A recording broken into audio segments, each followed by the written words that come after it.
말씀은 구약 성경 창세기 2장 18절로부터 25절까지의 말씀입니다. 구약 성경 3면 창세기 2장 18절로 25절까지의 말씀입니다. 이 말씀을 봉독할 때 살아계신 하나님의 음성을 다 들으실 수 있기를 소원합니다. 여호와 하나님이 이르시되 사람이 혼자 사는 것이 좋지 아니하니 내가 그를 위하여 돕는 배필을 지으리라 하시니라. 여호와 하나님이 흙으로 각종 들짐승과 공중의 각종 새를 지으시고 아담이 무엇이라고 부르나 보시려고 그것들을 그에게로 이끌어 가시니 아담이 각 생물을 부르는 것이 곧 그 이름이 되었더라. 아담이 모든 가축과 공중의 새와 들의 모든 짐승에게 이름을 주니라. 아담이 돕는 배필이 없으므로 여호와 하나님이 아담을 깊이 잠들게 하시니 잠들매 그가 그 갈빗대 하나를 취하고 살로 대신 채우고 여호와 하나님이 아담에게서 취하신 그 갈빗대로 여자를 만드시고 그를 아담에게로 이끌어 오시니 아담이 이르되 이는 내 뼈 중에 뼈요 살 중에 살이라. 이것을 남자에게서 취하였은즉 여자라 부르리라 하니라. 이러므로 남자가 부모를 떠나 그의 아내와 합하여 둘이 한 몸을 이룰지로다. 아담과 그의 아내 두 사람이 벌거벗었으나 부끄러워하지 아니하니라. 아멘. 우리가 지금까지 구약의 말씀을 통해서 특별히 제사법을 통해서 예배에 대한 우리 말씀을 같이 나누었고요. 또 우리가 지난 시간까지 특별히 우리가 주신 바 가정의 교회에 대한 말씀을 같이 나누게 되었습니다. 오늘부터는 이제 가정의 달을 맞이해서 가정에 대한 이야기, 특별히 그것도 성경의 가장 첫 번째 책입니다. 이 창세기에 기록되어진 가정에 대한 이야기를 가지고 하나님이 원하시는 가정이 어떤 것인지 우리가 다시 한번 살펴보는 그런 시간을 가져보려고 합니다. 그래 오늘 이 말씀의 시작을 좀 특별하게 이 법륜 스님의 주례사의 일부를 여러분들에게 읽어드리면서 시작하려고 합니다. 생각컨대 결혼도 안 해보신 스님께서 뭔 주례를 할까 싶었는데 스님의 주례사라는 그 책에 담겨진 이 내용을 보시면 오히려 그분이 우리보다도 하나님의 말씀은 이 성경을 더욱더 꿰뚫고 있는 것이다 라는 생각이 들 만큼 귀한 메시지가 그 속에 담겨 있습니다. 그래서 제가 잠시 여러분들에게 읽어드리도록 하겠습니다. 서로 이렇게 좋아서 결혼하는데 이 결혼할 때 마음이 어떠냐? 선도 많이 보고 사귀기도 하면서 남자는 여자는 남자를 이것저것 따져보는데 그 따져보는 그 근본 심보는 덕보자고 하는 것입니다. 저 사람이 돈은 얼마나 있나, 학벌은 어떻나, 지위는 어떻나, 성질은 어떻나, 건강은 어떻나 이렇게 다 따져가지고 이리저리 고르는 이유는 덕 좀 볼까 하는 마음입니다. 손해볼 마음이 눈꼽만큼도 없습니다. 그래서 덕 볼 수 있는 것을 고르고 고릅니다. 이렇게 골랐다는 것은 덕 보겠다는 마음이 있습니다. 그러니 아내는 남편에게 덕 보자고 하고 남편은 아내에게 덕 보겠다는 마음, 이 마음이 살다가 보면 다툼의 원인이 됩니다. 아내는 한 30% 주고 70% 덕 보자고 하고 또 남편도 자기가 한 30% 주고 한 70%는 덕 보려고 하니 둘이 같이 살면서 70%를 받으려고 하는데 실제로는 30밖에 못 받으니까 살다 보면 결혼을 괜히 했나 속았나 하는 생각을 십중팔구하게 되는 겁니다. 속은 것은 아닌가 손해봤다는 생각이 드니까 괜히 했다 이런 생각이 듭니다. 그런데 이 덕 보려는 마음이 없으면 어떨까요? 좀 적으면 어떨까요? 아이고 내가 저분을 좀 도와줘야지. 저분 건강이 좀 안 좋으니까 내가 평생 좀 보살펴줘야 되겠다. 저분의 경제가 어려우니 내가 좀 뒷바라지 해줘야 되겠다. 아이고 저분의 성격이 저렇게 괄괄하니까 내가 좀 껴안아서 좀 편안하게 해줘야 되겠다. 이렇게 베풀어 줘야 한다는 마음으로 결혼을 하면 길 가는 사람 아무하고 결혼해도 별 문제가 없습니다. 그런데 덕 보겠다는 생각으로 고르면 100명 중에 고르고 해도 막상 고르고 보면 제일 엉뚱한 걸 고른 것이 됩니다. 라는 그런 대목의 말씀입니다. 여러분 들어보시니까 어떠신가요? 구구절절 말이 옳지 않습니까? 맞는 말만 하시고 계시는 것 같습니다. 여러분도 좀 덕 좀 보려고 결혼하셨지요? 아내 덕 보고 남편 덕 보고 조금 더 좀 편안하게 그렇게 살고 싶은 요량으로 남편도 고르고 아내도 고르고 또 지금 그렇게 살고 있고, 또 우리 청년들은 이 남자인가 저 남자인가 열심히 골라보는 것도 내가 좀 덕 좀 보겠다는 그런 심사 때문에 누가 더 나에게 덕을 좀 줄 수 있을까, 뭐 이렇게 고르고 있는 것은 아니겠는가 생각을 합니다. 그런데 문제는 더 있습니다. 뭐 세상의 사람들이라면 뭐 좋습니다. 그런데 그래도 우리가 예수를 믿는다는 사람 아닙니까? 그래도 우리가 제일 먼저 생각하는 것이 십자가고, 십자가라고 하면 모름지기 사랑을 베푸는 것이지, 뭐 사랑받겠다는 심사를 가지고서 뭐 그렇게 예수 믿는 사람은 없을 겁니다. 적어도 그래도 예수를 믿는다 그러면 사랑은 받는 것보다 하는 거야, 뭐 이것 정도는 상식을 가지고 다 살아갑니다. 그런데 정작 가장 중요한 이 배우자의 문제에서는 우리도 세상의 사람들과 같이 똑같은 함정에 빠지더라는 겁니다. 덕 좀 보겠다.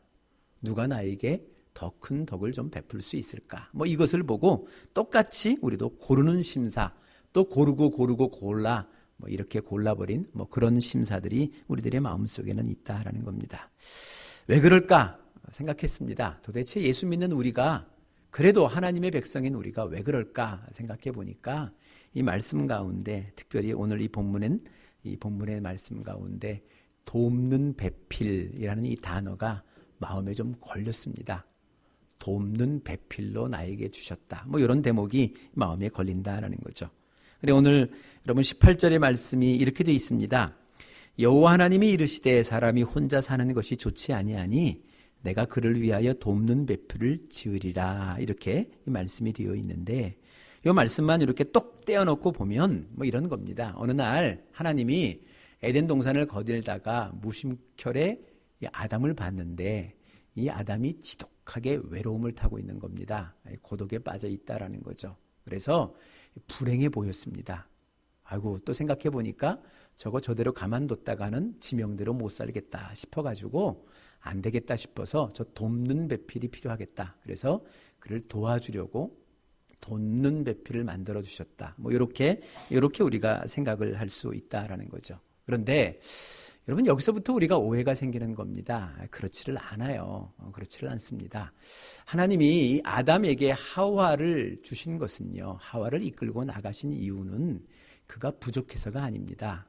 여러분, 그가 부족해서가 아니고요, 그가 이 하와가 없으면 꼭 죽을 것 같이 뭐 그렇게 지독한 외로움에 빠지고 불행해서, 그래서 그 불행을 채워주기 위하여 뭐 이렇게 하와를 만들어 주셨다. 뭐 그렇지가 않다는 겁니다. 그거는 여러분 뭐 성경 우리 창세기 1장만 들춰봐도 압니다. 여러분 보시면 하나님이 천지를 창조하실 때마다 날마다 똑같이 고백하는 탄식사가 있었습니다. 첫째 날도 만드시고 보시기에 좋았더라. 흐뭇했다는 겁니다. 왜요? 너무 좋았거든요. 완전했거든요.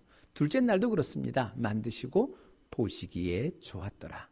셋째 날도 보시기에 좋았더라.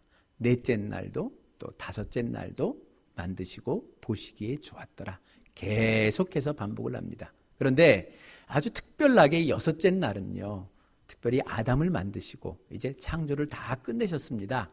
만들어야 될 것을 다 마지막으로 만드시고 그의 마지막 탄식이 무엇이냐면, 이 만들어 놓은 창조하신 아담을 보고는 뭐라고 말씀하셨냐면요, 심히 좋았더라라고 얘기를 합니다. 그냥 보시기에 좋은 정도가 아니라 보시기에 심히 좋았더라. 너무 좋았다. 너무 감동적이다. 너무 완전해 보였다라는 그런 의미입니다. 그러면 1장에는 그렇게 완전하게 보였던 이 아담이 2장에 갑자기 가서 뭔가 좀 불행해 보이고 부족해 보여서 그래서 하나님이 돕는 배필을 만들어 주셨다.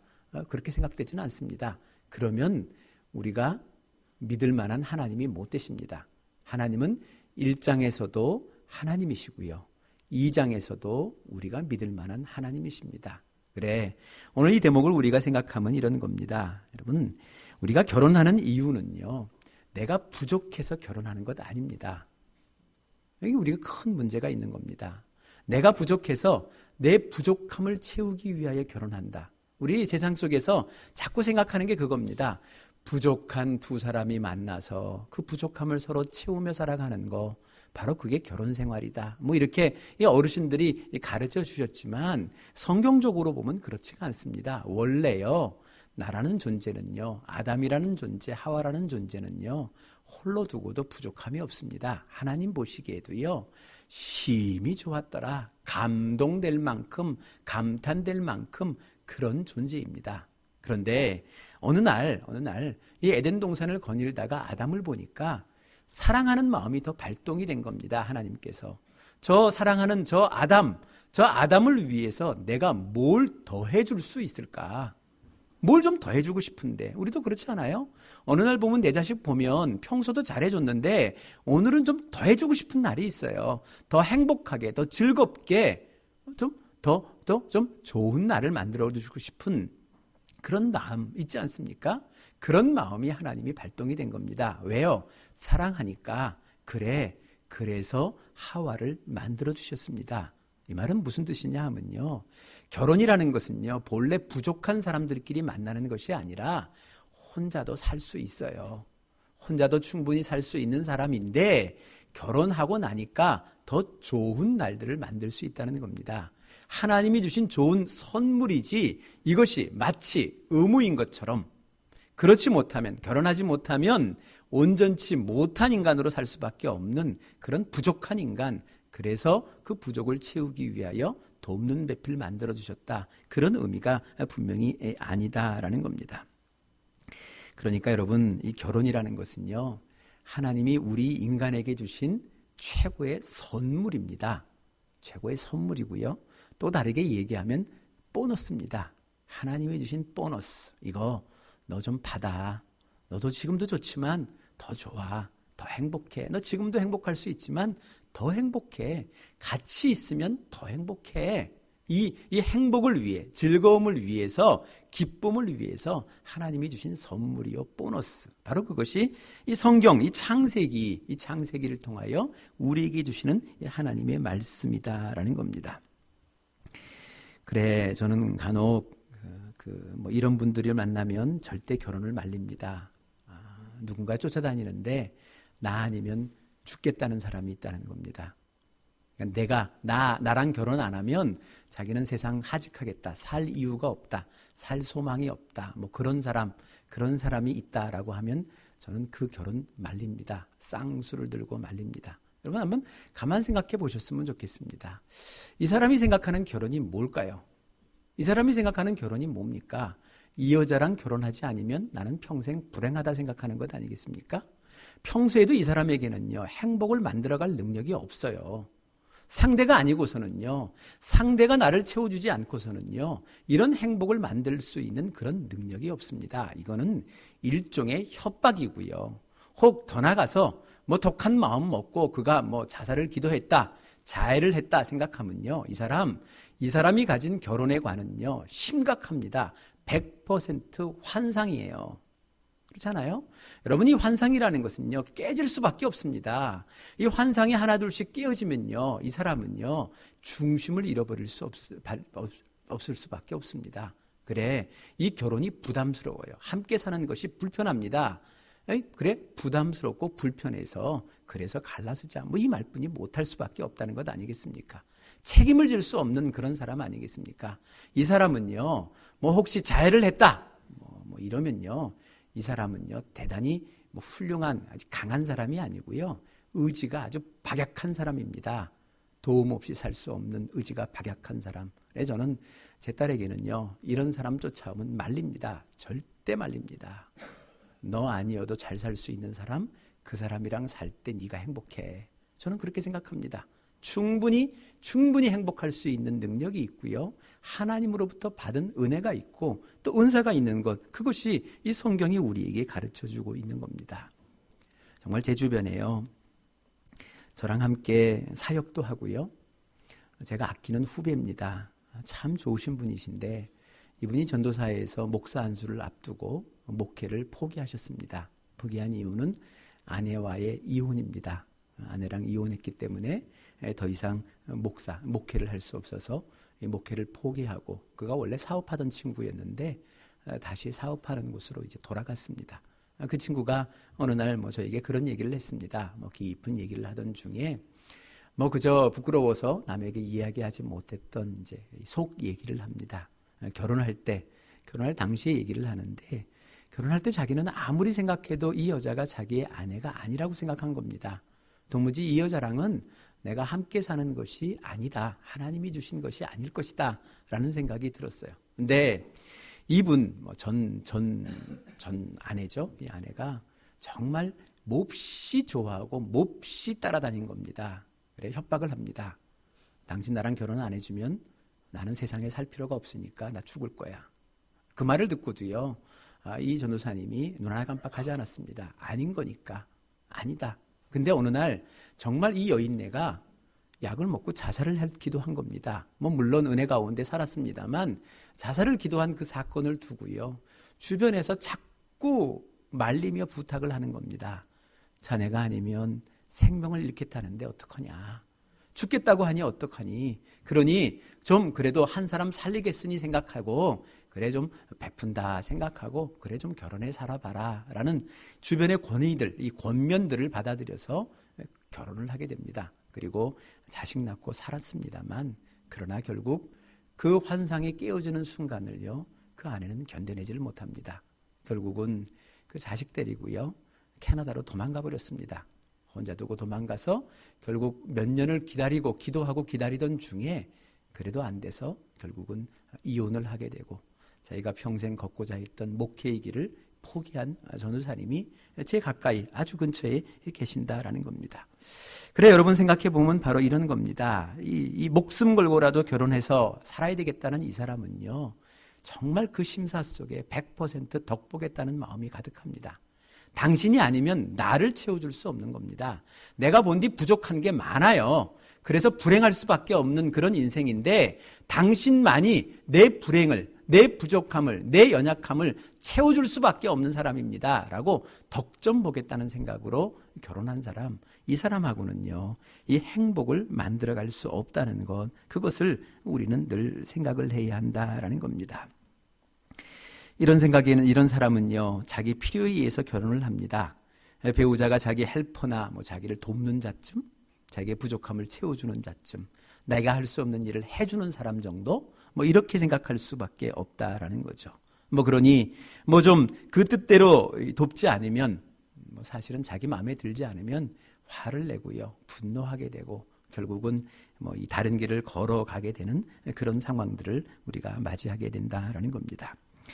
오늘 우리가 특별히 오늘 성경 말씀을 보면서요, 정말 이 결혼에 대해서 여러분 이거 하나만은 기억하시면 참 좋습니다. 하나님의 성경 속에서, 특별히 말씀 속에서 이 결혼이라는 것을 두고서 정말 강조하는 하나의 단어가 있습니다. 오늘 이 본문 속에 24절에도 그 본문이 나오고 있는데요, 24절의 본문에 뭐라고 돼 있냐 하면 이 부모를 떠나라는 단어가 있습니다. 여러분, 결혼을 할 때 떠난다는 생각만 하면요, 그 결혼 정말 잘 해낼 수 있습니다. 근데 많은 사람들이요, 결혼을 하면서도요, 떠날 생각을 못합니다. 떠나지를 못해요. 끊지를 못해요. 떠나야 되는데 떠나지를 못하다 보니, 매여 있다 보니 내가 새롭게 만들어야 될 이 시간을 못 만드는 그런 일들이 있다는 겁니다. 성경에서 이야기하는 것은요, 바로 이런 겁니다. 네가 있는 곳에 떠나 누군가에게로 가는 것, 바로 그것이 성경의 결혼입니다. 네가 있는 곳에 떠나 너를 필요로 하는 사람, 또 네가 돕는 배필로서 너를 필요로 하는 그 사람에게 가는 것, 바로 그것이 성경에서 이야기하고 있는 이 결혼의 모습이다라는 겁니다. 그러니까 데려오는 것은요, 내가 필요해서 데려오겠다는 뜻이에요. 근데 내가 간다는 것은요, 내가 필요해서 가는 것이 아니라 그가 나를 필요로 하고 있기 때문에 그에게로 가겠다는 겁니다. 그러니까 결혼은요, 떠나서 가는 겁니다. 우리나라 말에도요, 장가도 들고요, 시집도 가는 겁니다. 어디를 데려옵니까? 누구를 데려오겠다는 겁니까? 남편을 데려다요? 아내를 데려와요? 돕는 배필로 돌아와요? 내 필요한 것을 채우려고 데리고 와요? 그런 것이 아니라 그의 필요한, 그의 돕는, 도와야 할 그것을 향해서 내가 떠나가는 것, 나아가는 것, 바로 그것이 이 참된 결혼이라는 것, 바로 그 결혼이라는 이 얘기를 오늘 이 말씀이 우리에게 해주고 있는 겁니다. 데려온다는 것은요, 덕보자는 심사고요. 내가 떠나가겠다는 것은요, 내가 그에게 덕이 되어 보겠다는 그런 마음입니다. 그런 결심이 오늘 이 속에는 있다라는 겁니다. 여러분 한번 좀 생각해 보셨으면 좋겠습니다. 결혼 몇 년 차 되셨나요? 또 우리 청년들 이제 앞으로 결혼하게 될 터인데 어떻게 결혼하고 싶어요? 여러분의 결혼에 대한 꿈은 뭡니까? 결혼 몇 년 차가 되었으면 한번 생각해 보셨으면 좋겠습니다. 잘 떠나오셨나요? 잘 떠나오셨어요? 잘 떠났습니까? 여러분 결혼은요, 일종의 좀 신학적인 용어를 쓰면 중생입니다. 거듭나지 않고서는요, 참다운 결혼을 이루어낼 수가 없어요. 옛 생각 그대로, 옛 말투 그대로, 옛 언행 그대로 결혼 행복할 수가 없습니다. 다 두고 떠나는 겁니다. 다 두고 떠나야 그에게 필요한, 그의 돕는 배필로 그에게 나아가는 것, 바로 그것이 이 성경이며 이 성경이 이야기하고 있는 하나님의 말씀이, 이 창세기 하나님이 만드신 결혼의 근본 생각이고 철학이라는 것, 바로 그것을 우리가 생각을 해야 되겠다라는 겁니다. 그러니 이제 좀 덕보겠다, 그런 생각하지 마세요. 내가 덕이 되겠다, 그 마음 갖죠. 그래서 심하게 고르시는 분은 저같이 키가 작은 사람은 키 큰 여자를 고르려고 그러고요. 이런 분들 많이 계세요. 근데 여러분, 그런 심사로 결혼하면요, 이세 태어나서 나 닮아서 키 작으면 어떨 겁니까? 그럼 그 결혼 물을 겁니까? 그럴 수 없잖아요. 그렇죠? 그러니 뭔가 그 때문에 내가 부족한 것을 채우겠다, 이 생각이 아니고 그의 부족한 것을 내가 채우러 간다. 내가 드는 것이고 내가 가는 것, 바로 그것이 이 결혼이다. 이게 성경이 말씀하는 결혼이다라는 것을 우리가 생각해야 하는 겁니다. 그리고 보면요, 오늘 이 성경 말씀 가운데 여러분들이 익히 잘 알고 있는 이야기입니다만 아주 재미있는 말씀이 여기 있습니다. 하나님께서 이 하와를 만드실 때 이 아담의 갈빗대를 취했다라는 요 대목입니다. 요 대목이 참 재밌습니다. 그래서 혹자는, 어떤 목사님은 그렇게 설명을 하세요. 하나님께서 하와를 만드시면서 아담의 머리를 취하지 않은 이유는 이거 결혼해서 자기 남편 머리가 돼서 이게 쥐어 흔들지 말라고, 머리처럼 흔들지 말라고 그렇게 하셨다라고 막 얘기하고요. 하나님께서 또 하와를 만드실 때 아담의 이 다리뼈 하나를 취한 것이 아닌 이유는 이게 하와가 시집가서 남편의 종노릇하지 말아라. 너 종노릇하는 거 아니야. 네 남편이 시키는 대로 하는 거 아니야. 그렇기 위해서 하나님께서 딱 중앙에 있는 이 신체의 이 갈빗대를 취하셨다. 그렇게 말씀해 주시는 분도 계십니다. 일리 있고요. 또 은혜가 됩니다. 근데 저는 이 대목을 들으면서, 이 대목의 말씀을 묵상하면서 제가 든 생각은요, 오늘 본문의 말씀과 견주어서 이런 겁니다. 하나님이 왜 그의 것을 취했을까? 이겁니다. 하나님이 아담을 만드실 때는요, 그냥 진흙을 빚으셨어요. 빚은 그 진흙에 하나님이 코에 생기를 불어넣어서 아담을 만드셨어요. 그러니까 굳이 그거 자지도 않은 거 잠 재워서, 오늘날로 얘기하면 마취시켜서, 그죠? 그것 끄집어내서 거기 또 끄집어냈으니까 또 살로 채워 넣고, 그리고 그거 가지고 하와를 만들 필요가 없이 그냥 아담 만들 때처럼 그냥 그 솜씨 좋잖아요. 한번 만들어 봤으니까 더 잘하실 거 아닙니까? 그냥 진흙 잘 빚어가지고, 그리고 코에 생기 한번 훅 불어넣으면, 그러면 이 아름다운 아주 건강한 하와가 만들어질 터인데, 하나님이 그렇지를 않으셨대요. 굳이 재워서 그의 것을 빼서 이렇게 귀찮게 이렇게 하셨다는 이 대목이 저에게는 깊이 와닿습니다. 그리고 생각했습니다. 하나님이 왜 그러셨을까? 왜 그러셨을까? 생각해 보니까요, 이런 마음을 주시는 겁니다. 생각해 보니 이런 겁니다. 여러분, 그 속에 있는 것이 나왔으니 이 나온 것이 그 속을 모르겠습니까? 잘 알죠. 그렇지 않겠어요? 하와는요, 본래 아담 속에 있었어요. 아담 속에 있었으니, 있은 것이 나왔으니 아담을 누구보다 잘 알죠. 반대로 생각해 볼까요? 이 하와는요, 본래 이 아담 속에 있었어요. 있는 게 밖으로 지금 나갔거든요. 그러니 이 하와가 나를 모르겠습니까? 또 내 속에 있었던 그 하와를 내가 모르겠습니까? 잘 알죠. 여러분, 잘 안다는 것은요, 누구보다 잘 도울 수 있다는 것 아니겠어요? 그의 약점 내가 잘 알아요. 왜요? 내 속에 있다 나갔는데 내가 몰라요? 그렇잖아요? 내가 본래 그 속에 있다 나왔는데 그의 약점을 모르겠습니까? 그의 연약한 것을 모르겠어요? 그죠? 그의 그 부족한 부분을 모르겠습니까? 너무 잘 알아요. 너무 잘 알기 때문에 충분히 돕는 배필로서, 가서 돕는 배필로서의 그 역할들을 잘 감당할 수 있도록 하나님이 그리 만들어 주셨다. 저는 그 생각을 갖게 해주셨습니다. 여러분 한번 생각해 보셨으면 좋겠습니다. 내 안에 있던 게 나갔어요. 그게 나를 모르겠습니까? 누구보다 나를 잘 알겠죠. 그렇지 않겠습니까? 또 그 안에 있다 나왔습니다. 나왔으니 그 속을 누구보다 잘 알 수 있지 않겠습니까? 그러면 그만큼 그의 부족함을 잘 알기에 잘 도울 수 있다는 거죠. 그래서 목사는요, 이 직업상 그런 일도 많이 합니다만, 만나는 사람마다 좀 좋은 점을 많이 얘기합니다. 주로 많이 칭찬을 하죠. 주로 목사로 칭찬을 합니다만, 정말 어떤 분을 보면요, 정말 부러워요. 그죠? 어떤 남집사님을 보면, 야, 이런 남자면 진짜 내 딸도 보내고 싶다. 이런 분들 계세요. 그래서 그 아내 옆에서 제가 보란 듯이 칭찬을 하거든요. 신앙도 좋고, 또 건강하고, 생각도 바르고, 또 싹싹하고, 친절하고, 몸도 가볍고, 이렇게 막 칭찬을 해요. 한참 칭찬을 하면 그 소리를 듣다가 그 여집사님이 뚝 끊는 한마디가 있어요. 살아보셨어요? 이 한마디에 더 이상 할 말이 없어요. 생각해보니까 그래요. 근데 여러분 뒤집어 놓고 한번 생각해 보세요. 왜 나는 모르는데, 남들은 모르는데 나는 알죠? 남들은 내 남편 보고 다 칭찬해요. 다 괜찮다 그러고요. 다 좋다 그러는데 나는 왜 그의 부족한 점이 보이는 거죠? 생각해 보셨어요? 왜요? 그 속에 있다 나왔잖아요.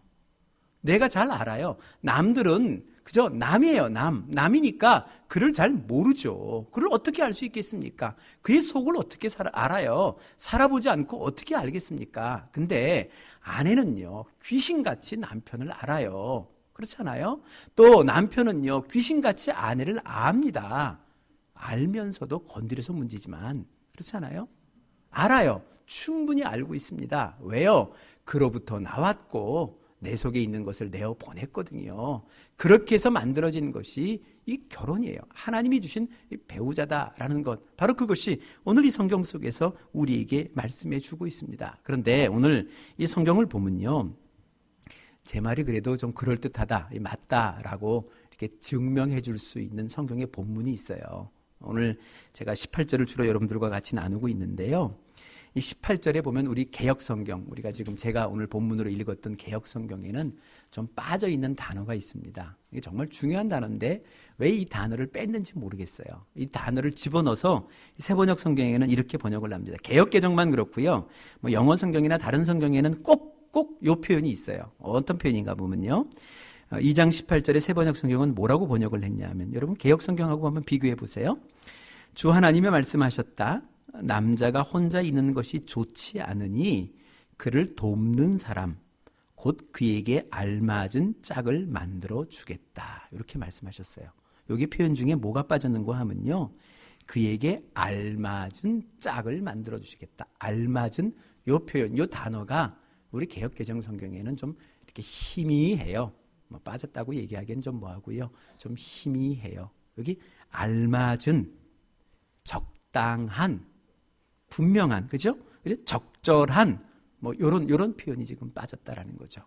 여러분요, 알맞다라는 거예요. 적절하다는 거예요. 딱 맞다라는 거예요. 왜요?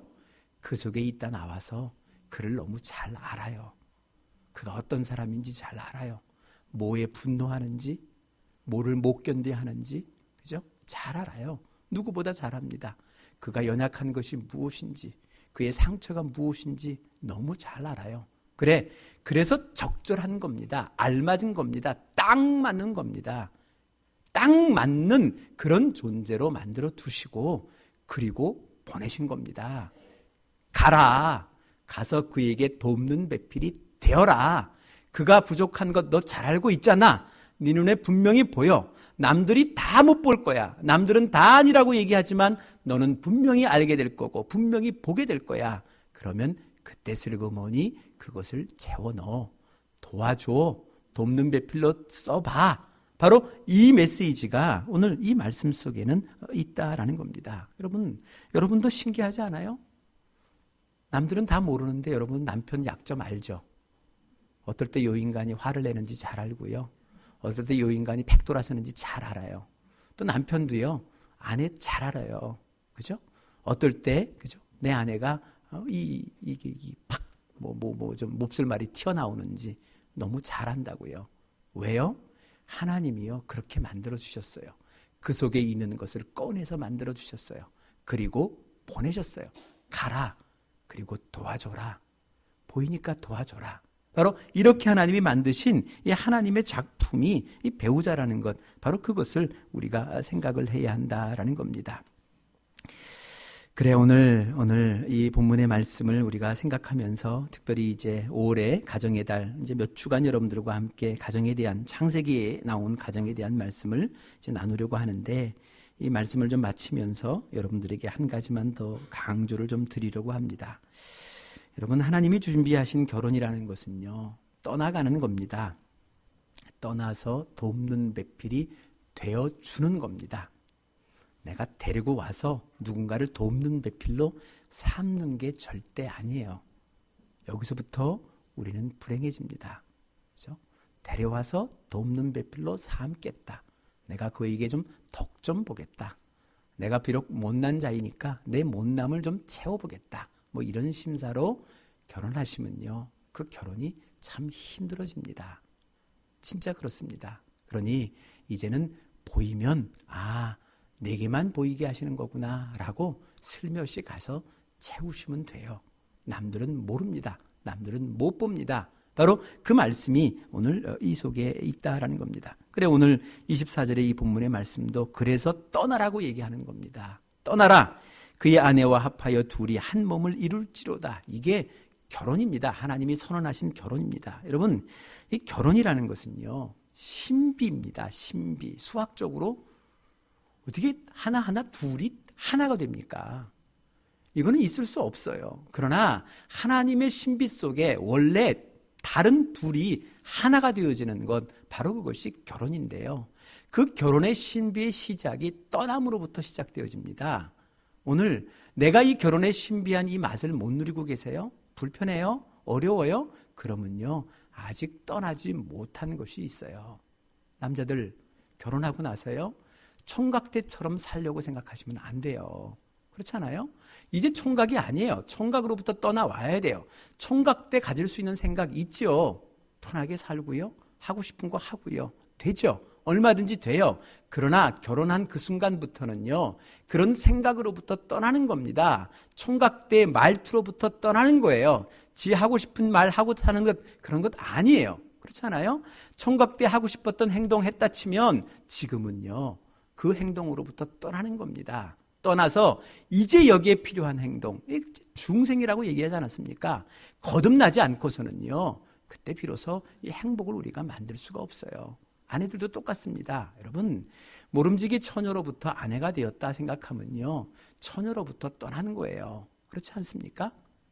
생각도 떠나고요, 말도 떠나고 행동도 떠나는 겁니다.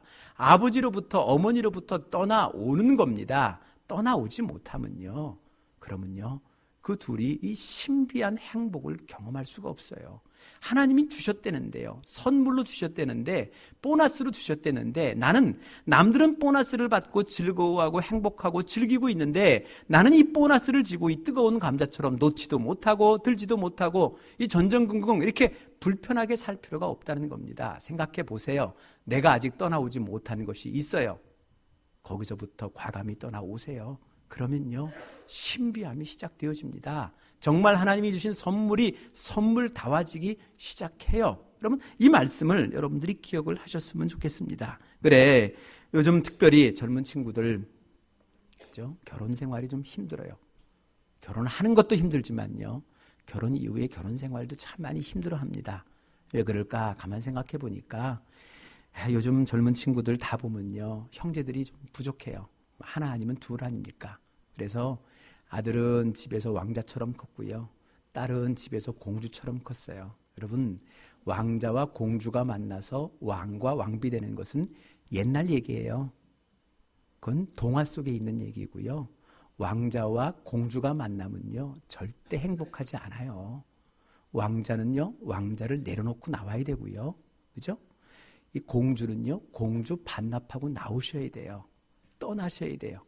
그래야만 그때 비로소 신비한 행복을 누릴 수 있다. 바로 이것이 오늘 이 성경이 우리에게, 이 창세기의 말씀, 첫 번째 가정, 첫 번째 결혼식을 통해 하나님이 주신 하나님의 말씀입니다. 오늘 여러분들의 삶을 한번 돌아보셨으면 좋겠습니다. 여러분들의 결혼 생활은 어떠신가요? 선물이신가요? 보너스이신가요? 아니면 누구처럼 놓지도 못하고 들지도 못하는 뜨거운 감자처럼 호호 불고 있는 아주 불편한 시간으로 보내고 있습니까? 혹 그렇다면요, 뒤를 돌아봐 아직도 내가 떠나오지 못한 것이 무엇인지, 아직도 끊어버리지 못한 것이 무엇인지를 되돌아 그것을 끊어버릴 때, 바로 그때 참된 행복이, 신비스러운 축복이 그때로부터 시작하는 겁니다.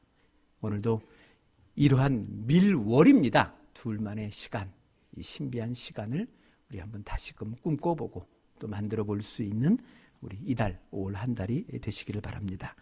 기도하시겠습니다. 하나님, 10년이 되고 20년이 되었는데도 아직도 덕점 보자는 심사 속에 오늘을 살아가고 있는 것은 아니겠습니까? 상대로부터 내가 덕을 보고 내가 부족하고 내가 불행하니까 그가 채워주는 것으로 내가 더 행복해지겠다. 그런 심사로 오늘을 사는 것이 아니라 오늘도 하나님께서 말씀하셨던 것처럼 이 과거의 모든 것을 다 벗어버리고 이제 그에게로 가는 것, 돕는 배필로 가는 것, 바로 그 마음으로 서로가 한 발자국씩 다가설 수 있는 우리만의 밀월, 하나님이 주신 밀월의 시간들을 우리가 다시금 꿈꾸고 또 시작할 수 있는 용기와 지혜가 있게 하여 주옵소서. 또 여기 또 새로운 짝을 위하여 기도하고 있고 또 결혼을 염두에 두고 있는 우리 모든 분들의 마음속에 다시금 이 세속 속에, 이 세상이 물들여 놓은 이 세상의 결혼의 예식이 아니라 하나님께서 꿈꾸시는, 하나님이 우리에게 주시는 선물이요 보너스로서의 결혼이 무엇인지를 다시금 말씀 속에 확인케 하시고 그것을 기대하게 하시고 기도하게 하셔서 그들도 그의 신비 속에 들어가는 그 복을 누리게 하여 주옵소서. 모든 것을 하나님 앞에 감사드리옵고 예수 그리스도 이름으로 기도드리옵나이다. 아멘. 우리 성찬이